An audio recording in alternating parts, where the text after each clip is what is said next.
안녕하세요. 저는 올해 30살 여자입니다.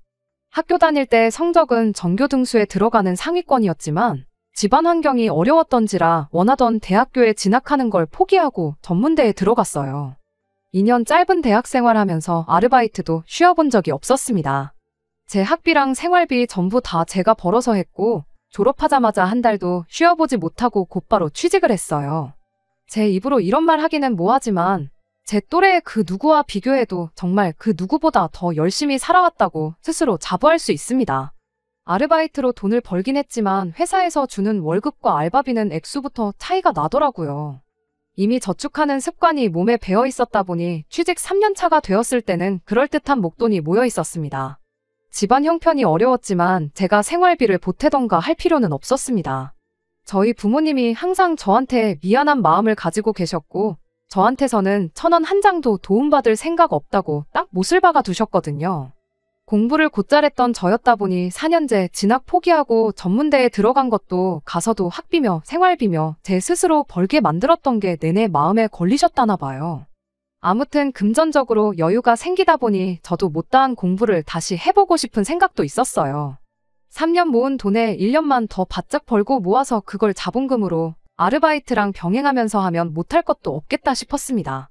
그러다 회사에서 친하게 지내던 선배가 그럴 바에 차라리 그 돈으로 투자를 하는 게 어떻냐고 제안을 하더라고요. 제가 회사에서 평판도 좋고 하니 4년 더 공부해서 새 직장 찾아가는 것보다 경력을 이어가는 편이 더 나을 거라면서요. 여러모로 고민을 해봤는데 결국 선배의 제안에 따르기로 했습니다. 제가 4년제를 졸업했다고 쳐도 지금보다 더 조건이 좋은 직장을 갖게 되리란 보장은 없었으니까요. 그 뒤로 그 직장 선배와 퇴근 후에 여기저기 강연 같은 걸 들으러 다니곤 했는데 그때 부동산에 관심이 생겨서 그쪽으로 열심히 공부했고 반년 뒤에는 아파트를 하나 매매하게 되었습니다. 제가 모아놓은 돈만 가지고는 모자라 대출을 받아야 했는데 처음에는 그런 큰 빚이 생긴다는 게 부담이 되긴 했지만 저축하고 돈 모으는 것만큼 자신 있는 게 또 없었다 보니 결국 큰 결심을 내렸고 26살에 내 집 마련을 할 수 있었습니다.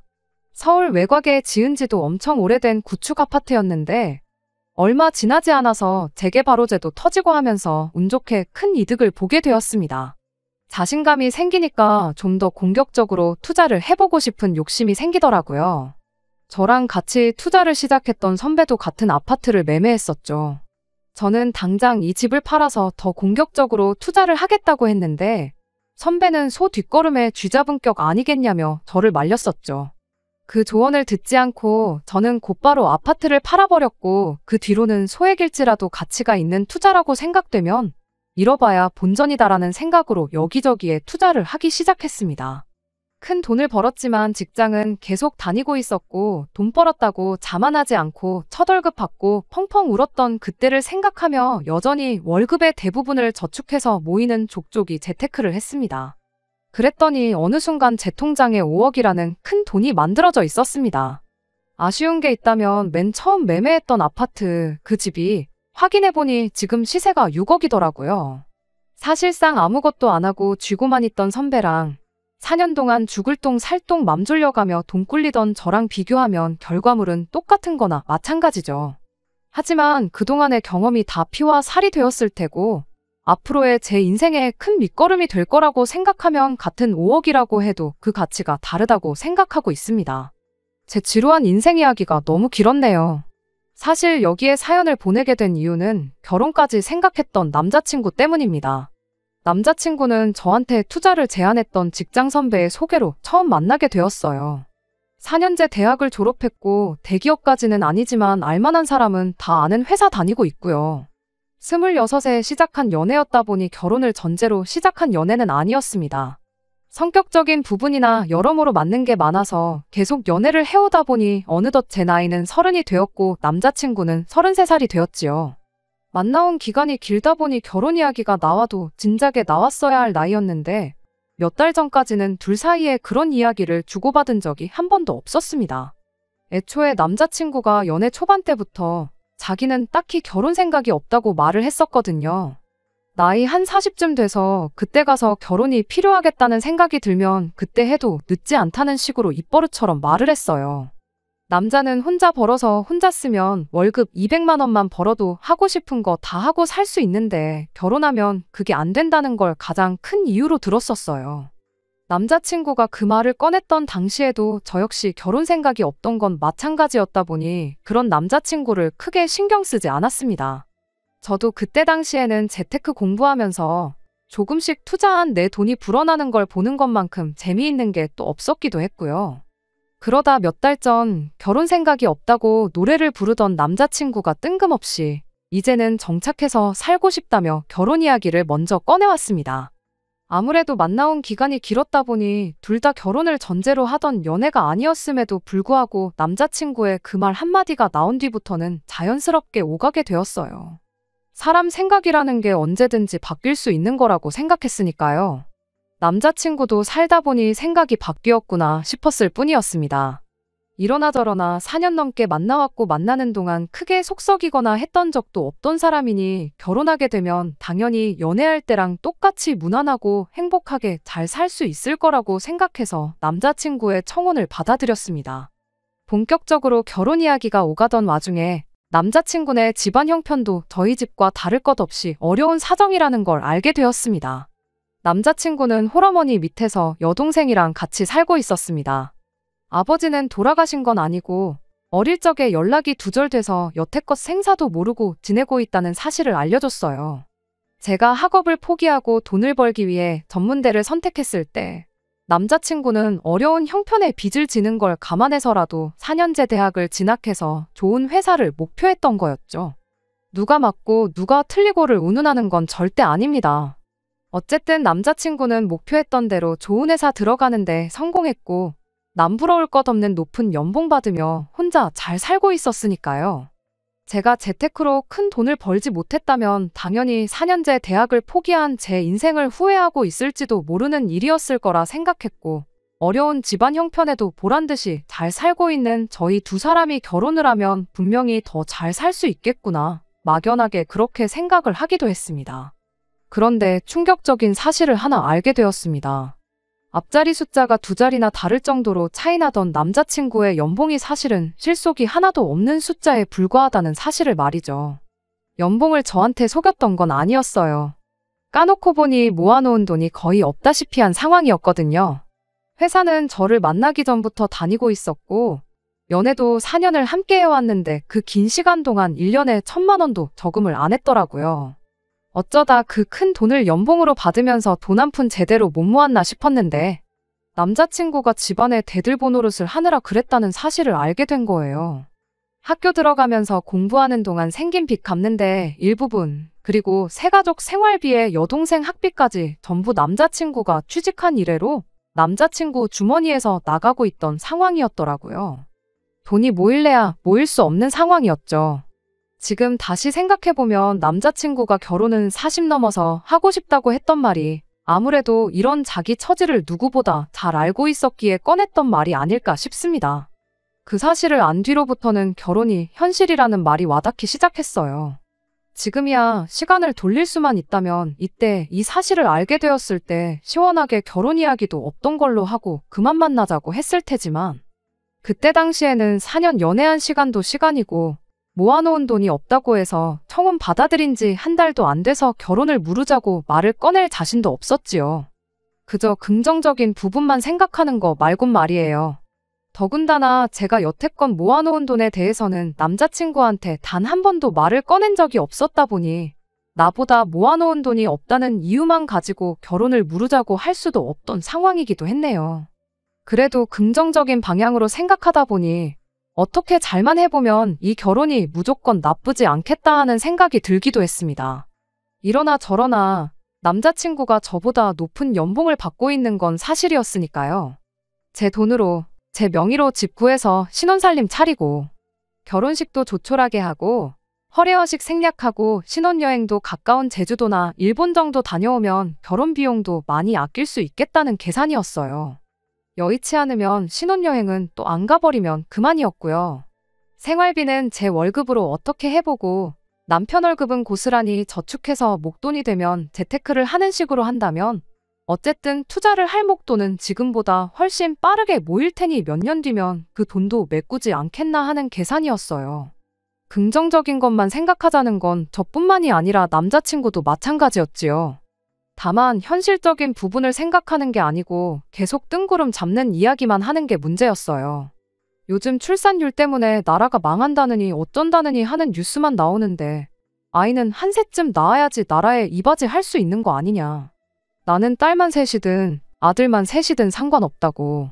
그냥 하늘이 보내준 천사라고 생각하고 사랑으로 키우자 하는 그런 뜬구름 잡는 이야기 말이죠. 안 그래도 하루하루 지나갈수록 아무리 긍정적인 부분만 보려고 노력하고 있었다고 하지만 이 결혼에 대한 확신이 점점 더 옅어져만 가는데 남자친구는 속도 없이 저런 뜬구름 잡는 소리나 하고 있으니 저도 그 말에는 신경질적으로 나갈 수밖에 없었습니다. 출산율 때문에 나라가 어렵다는 건 알겠는데 암만 나라에서 지원을 잘해준다고 해도 애들이 혼자 크는 건 아니지 않느냐고. 당장 모아놓은 돈도 없는데 집도절도 없이 애들만 낳아서 뭐하냐고요. 지금 상황이면 결혼하고 나서도 맞벌이는 선택이 아니라 필수인 상황인데 현실적으로 도움이 되는 생각 좀 했으면 좋겠다고 남자친구한테 타일러 말했어요. 제 말에 남자친구는 누가 그런 현실적인 거 생각 안 해본 줄 아냐며 반박을 하더라고요. 당연히 결혼하면 맞벌이 유지할 생각이라고. 그리고 애가 지 혼자 크는 거 아닌 거 누가 모르겠냐며 자기도 다 생각이 있어서 꺼낸 이야기라고 하더군요. 그 순간에는 저도 잠깐 반성했어요. 결혼 이야기 오가던 와중에 남자친구가 모아놓은 돈이 하나도 없다는 사실을 알고는 제가 모아놓은 돈이 얼마나 있는지 말을 안 해줬기도 했고 남자친구는 모아놓은 돈이 부족한 와중에도 저랑 행복한 미래를 그리려고 노력 중인데 남자친구는 모르고 저만 알고 있는 사실을 가지고 혼자 전전긍긍했던 저였으니 말이에요. 그래서 남자친구한테 앞으로 계획이 어떻게 되는지 알고 싶다고 말해달라고 했어요. 그 계획에 따라서 저는 제 돈 5억의 존재를 사실대로 말해주고 더 현실적인 계획을 잘 세워서 앞으로 행복하게 잘 살아보자고 할 계획이었는데 결론부터 말하자면 남자친구의 장대한 그 계획 덕분에 결혼 뒤집어 엎어버리는 건 물론이고 평생 모르는 사람으로 지내자고 잔인하게 이별 선언하고 뒤돌아 나왔습니다. 남자친구는 집 문제부터 이야기를 꺼냈어요. 결혼하면 일단 지금 자기가 어머니랑 여동생과 같이 살고 있는 집에 신혼살림을 차리자고 하더군요. 일단 거기서 살면서 돈을 모으자고 하는 소리였죠. 남자친구네는 거실 딸린 방 2개짜리 17평 아파트에 방 2개는 각각 어머님이랑 여동생이 쓰고 있는 상황이었어요.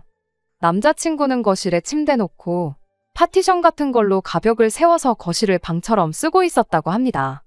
17평 아파트 거실이 넓어봐야 얼마나 넓겠어요. 제 나름대로 부동산 공부를 열심히 했다 보니 아파트 구조에 대해서도 나름 빠삭한 편이었다 보니 안 봐도 그림이 다 그려지더라고요. 그래서 곧바로 따져 물었어요. 거실에 침대 하나랑 책상 하나 들어가 있는 게 고작 아니냐고. 애초에 17평 아파트에 지금 셋이서 사는 것도 미어 터지지 않냐. 그런데 지금 그 집에 나까지 들어가서 살자는 거냐 한마디 했죠. 그러자 남자친구가 마치 제 입에서 그 말이 나오길 기다렸다는 듯이 곧바로 대답을 하더라고요.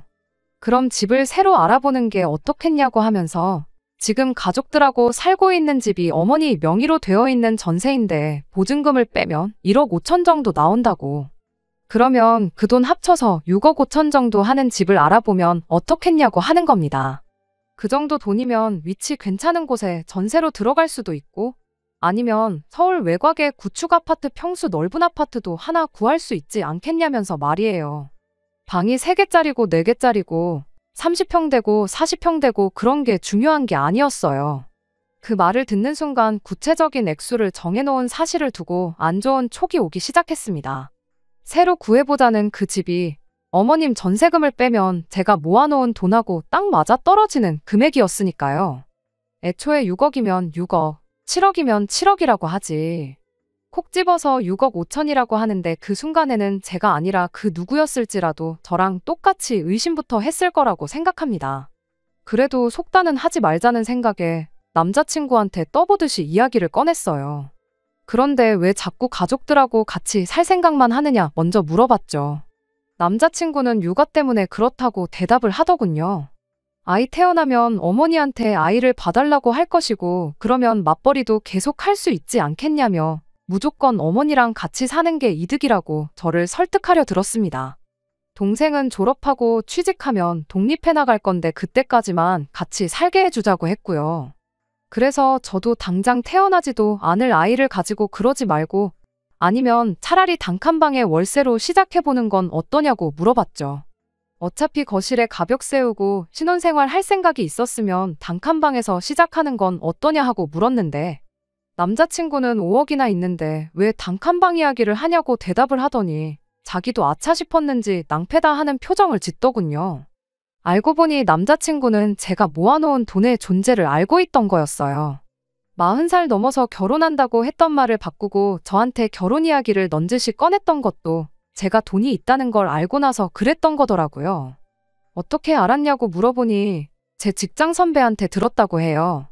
그렇다고 해서 자기가 제 돈을 노리고 저랑 결혼하자고 말을 꺼낸 건 아니랍니다.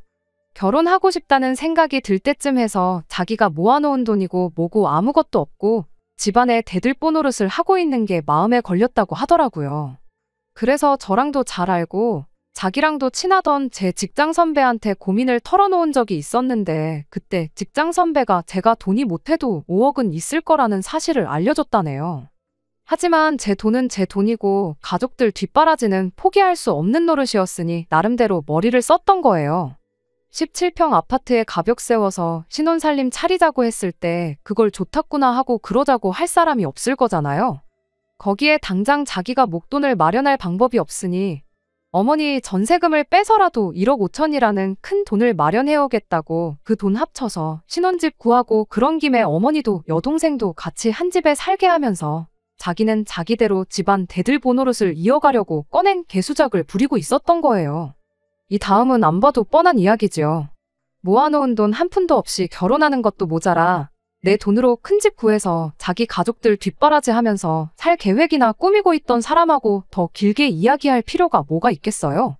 나 없이도 집안 대들보 노릇 하면서 가족들 뒷바라지 잘 해줬는데 굳이 나까지 같이 그걸 해줄 필요는 없겠다고. 그냥 오늘부로 결혼 이야기도 없던 일로 하고 없던 일로 하는 김에 이제 서로 모르는 사람으로 지내자고 이별 선언까지 확실히 하고 자리에서 일어났습니다. 오히려 그렇게 더럽게 끝이 나고 나니까 일말의 아쉬움도 들지 않았어요. 집으로 돌아오는 길 내내 전화기가 계속해서 울리길래 전화번호도 차단해버렸어요. 그랬더니 저녁이 돼서 직장 선배한테서 전화가 왔습니다.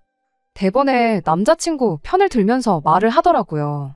처음부터 모아놓은 돈에 대해서 말을 안 해준 제 잘못이라고 하길래 그럼 선배라면 결혼하자는 사람이 모아놓은 돈이 한 푼도 없는 사실을 알게 되면 나한테 5억이 있으니까 걱정 말고 결혼하자고 말할 수 있냐고 물어봤죠. 선배는 제가 말한 질문에는 대답을 하지 않고 또다시 남자친구 편을 들어주더군요. 남자친구가 그래도 너보다 돈을 훨씬 더 잘 벌지 않냐고 월급 이야기를 꺼내길래 그 가족들한테 들어가는 돈은 얼만지나 알고 그러시냐고 따져 물었어요. 선배는 그런 저를 두고 사람이 왜 그렇게 이기적이냐. 인생 혼자 사는 거 아니다 하면서 그렇게 이것저것 따지다간 평생 결혼을 못할 거라고 하더라고요. 4년이나 만나놓고 결혼을 이렇게 뒤집어버리면 남자친구가 뭐가 되냐며 자꾸 그쪽 편을 드는데 남자친구가 4년 허비했으면 나도 똑같이 4년 날려먹은 거라고. 남자친구 시간 따로, 내 시간 따로 다르게 흐는 거 아니라고 말하고 선배한테도 실망이라고 한마디 했네요.